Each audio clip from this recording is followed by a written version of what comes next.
Good morning. One of the best ways to build up faith is just to read the Bible. Maybe I can interest you in some of the lesser read books, such as Ezra. It's very colourful. I'll try and bring it to life. Ezra chapter 1 and verse 1.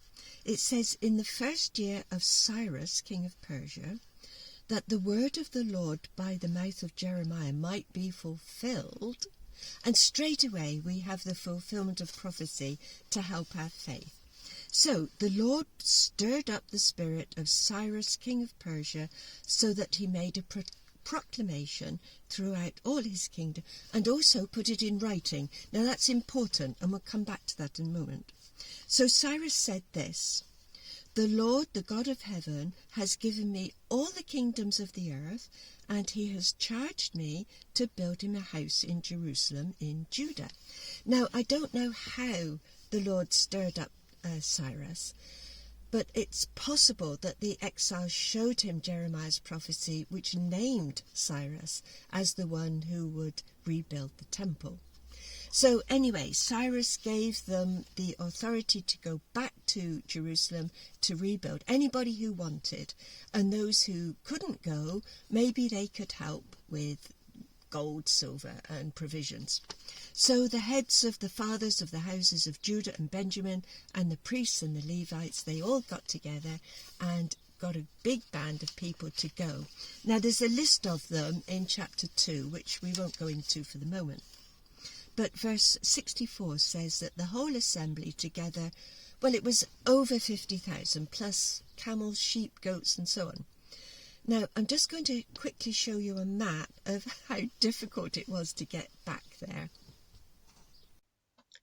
Babylon is in the east, Jerusalem is in the west, but they couldn't go straight across because of the harsh desert. Their flocks needed water as well as themselves. So they would go northwest along the banks of the Euphrates River very slowly.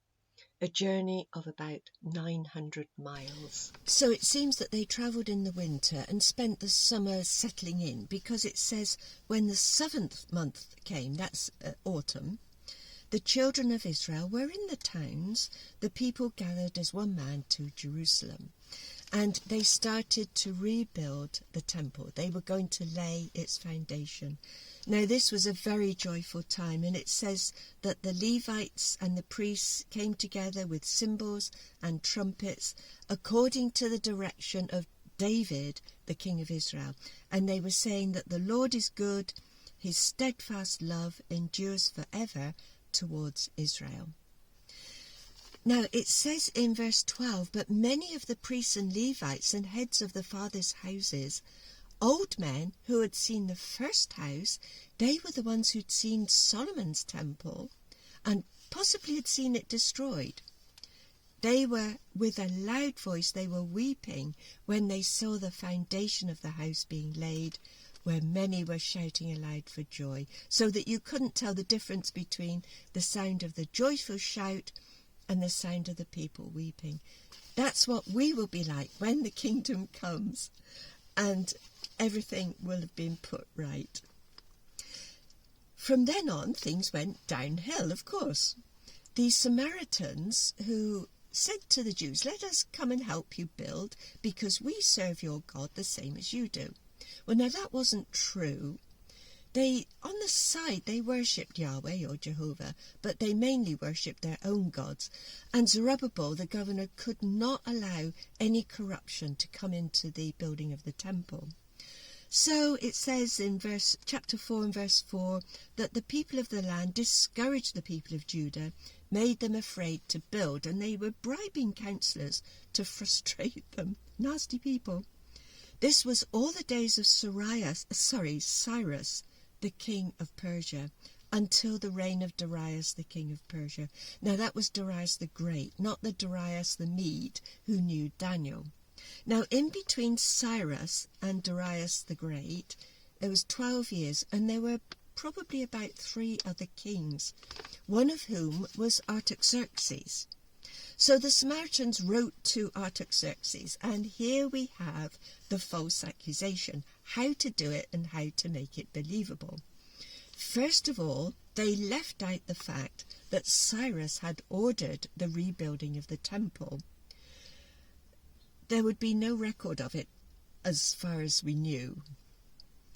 Artaxerxes then read this letter that they'd written out, and this is what they'd said. "Let it be known to the king that the Jews who came up from you to us have gone to Jerusalem. They are rebuilding that rebellious and wicked city. They're finishing the walls and repairing the foundations, and let it be known to the king that if this city is rebuilt and the walls finished, they won't pay tribute, they won't pay custom or tolls, and the royal revenue will be impaired." Now, in order to make this false accusation stick, they wrote to the king and said, "You look at the records of this kingdom, and that they were rebellious, and they were always rebelling against whoever was ruling," which was a little bit of truth. Now, Artaxerxes didn't bother to examine this properly, and that's what Watchtower does.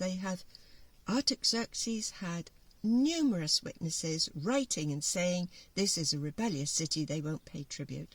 He didn't bother to look any further, and that's what Watchtower does. We've got 2 witnesses, that's enough.